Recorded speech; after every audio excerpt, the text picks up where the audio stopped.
kanan. Angat nyo lang yung bandang baba. Yan, pag naangat nyo na, meron kasi siyang lock dito, stopper, labas nyo lang yan. Then ito, labas nyo rin yung stopper niya sa taas ng kaliwa. Then sa baba, may lock din po. Opo, may clamp yan eh, parang clamp, nakakapit lang. Hugutin nyo lang po, yan. So yun yung itsura niya, sir. Yung para siyang clamp. Nakakapit lang siya. Lagyan natin na sa likod sila.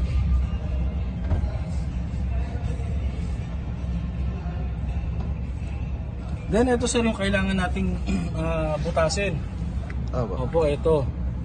So ito sir, ginagamitan ko ng drill, barena. Tapos lagaring bakal sa cutter. Then nililiya ko para makinis siya. Kasi kung di siya makinis, pag kinat siya, maring mapunit yung mga filter natin na ilalagay. Siyempre sir, pag naglagari ako, nagbarena ako, may mga plastic residue na maliliit yan na natatanggal. Ngayon, kung di natin tatanggalin yung AC blower motor, mapupunta lang siya sa blower motor. Hihigupin lang siya, then papunta ron sa evaporator natin, magbabara lang siya. So ang gagawin ko sir, kailangan ko rin baklasin itong cover, underneath cover, saka yung AC blower natin. Tapos napansin ko, naka-open ang vent nyo sa labas. Tabo, opo. O yan, maamoy nyo yung sir, sa labas. Kaya nga po. Ano nyo lang, mamaya sir, ipindutin nyo lang po yung Ito po, yung air circulation. Ayan, tama. Kaso, naka-accessories ba yan sir? Opo. Patayin ka po? Hindi, okay na sir. 2, 3, 4. Tapos, may pinaka-slot siya, ugutin nyo lang sir. Yan. Tapos makikita nyo doon, may buto siya. Dalawa yan. Pinaka-power supply niya, ito. So wala naman tayong i-splice dyan, wala naman tayong gagalawin sa wiring, tatanggalin lang po natin siya. So pwede po tanggalin siya sa pamamagitan ng yan. Pindutin nyo lang yung lock niya, then dahan-dahan lang po na hugutin, yan yung pinaka-lock niya. Ayan. So once natanggal na natin yan, may 3 tornilyo po yan. Ayan. 1, 2, ando yan.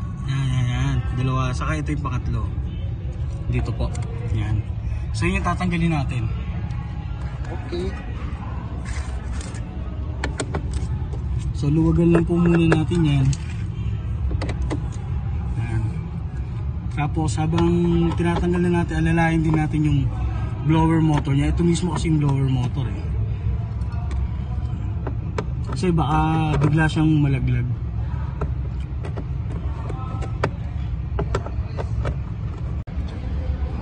Malinis pa yung blower motor natin. Yung mga fins natin okay pa. Pero mamaya babrushin din natin yan. Pati yung loob. Lagay ko lang itong uli sa likod sir.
So ito pong tornilyo, pag kinabit nyo, hindi naman siya dapat mahigpit na mahigpit pag hinigpitan natin mamaya.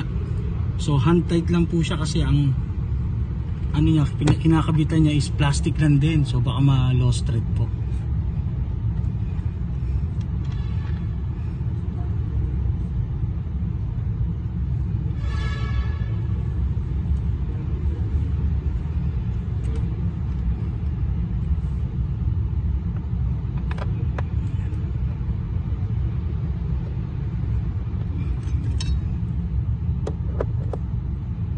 Dun sa slot niya, dalawa.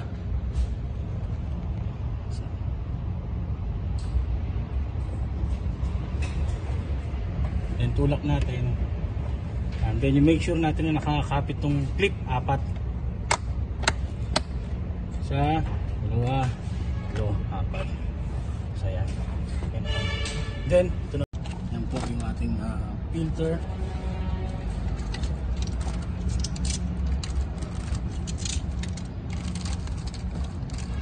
Then meron siyang ano sir, kung tawagin dito ito, airflow. Yan. Pansin nyo may airflow siya pababa.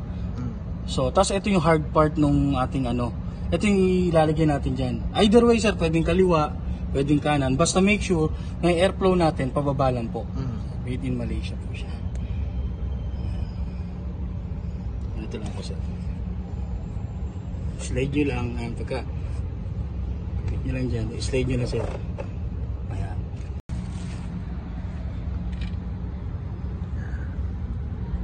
Nakapin siya. May foam siya.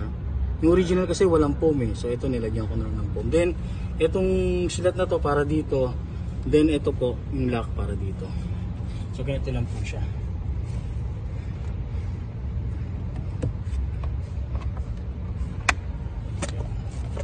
Ngayon, pag tatanggalin natin, pindutin lang natin sa sumarahan. Yan.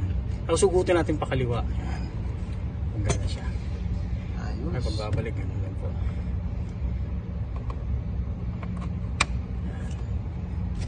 Ayos na. Perfect. Perfect fit. Perfect fit siya. Yung clamp niya, ito dito. Then yung stopper niya, pasok natin pag gano'n. Then pag yung sa stopper sa taas kaliwa, ito namang stopper sa kanan. Then pasok natin. Ayan. Tapos patong na po natin yon sa ilalim. Tulak natin pababa. Tapos na.